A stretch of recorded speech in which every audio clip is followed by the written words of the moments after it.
Wishing everyone a happy Independence Day. Again, we have come to the time of the year to pause and reflect our role as an Indian and how we have been able to make change for our country. Have we been able to do anything for our country at all? It's a question that we have to answer to ourselves quite truthfully.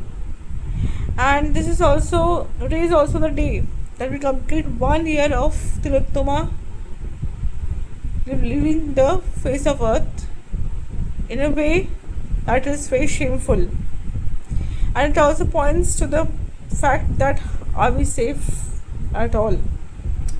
Now this is a very controversial question because this point out the failure of our country and state to protect women in our workplace.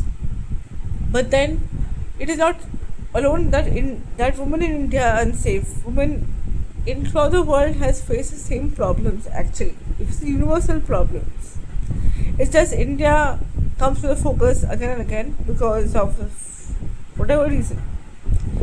And one thought that really crossed my mind today afternoon, as an Indian, as a woman, as a human, also, that success of a woman is not just a success alone, and the failure of a woman is not just a failure alone. The failure of the society and the world in protecting and respecting women. Now, people will say a woman has to earn their own respect. Yes, of course, we are no different. But also at the same time, society has acknowledged the fact that we are human, not just women.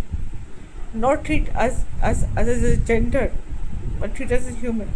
So we have a lot to, lot of benchmarks to reach before we call ourselves human, and then human, and woman, and Indian.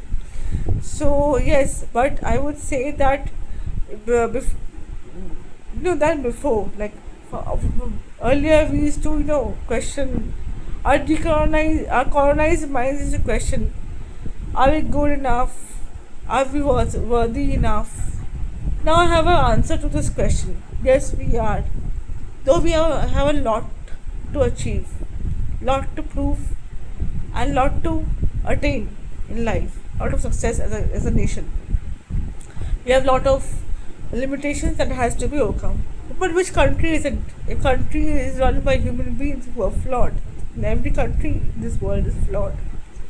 Is that we come into focus, because in our journalism classes we were told that flow of news is from developed countries to underdeveloped countries. We know more about America and UK than UK and America know about us, and what they know about us is not very great. It is all the negative news that comes in the picture.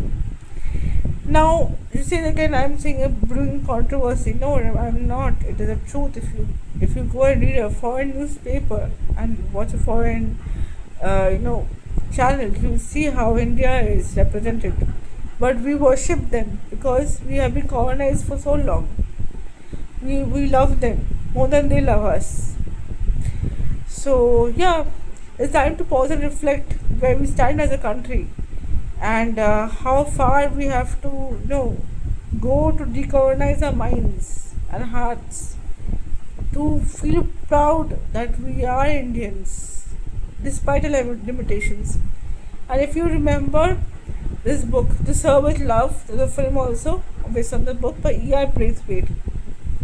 There's a line that I think I'll never forget as long as I live.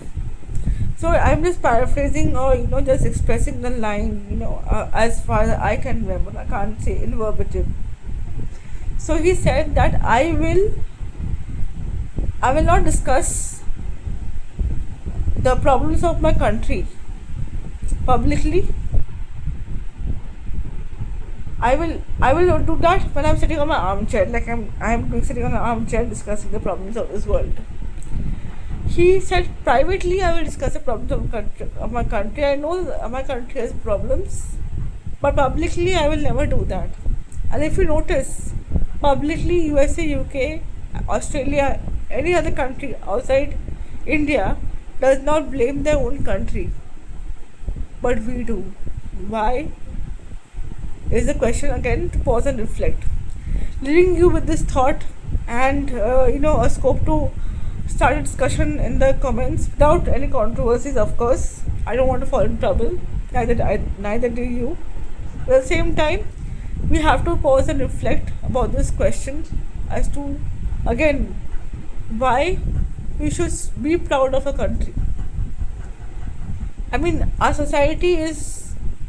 I have a lot of problems in the Indian society, but I am a big fan of India's built heritage and culture and art, and the fact that we are united despite so much of diversities, and we are united despite we still exist as a country, not united. If I may say, we exist as a country despite so much of challenges from inside and outside.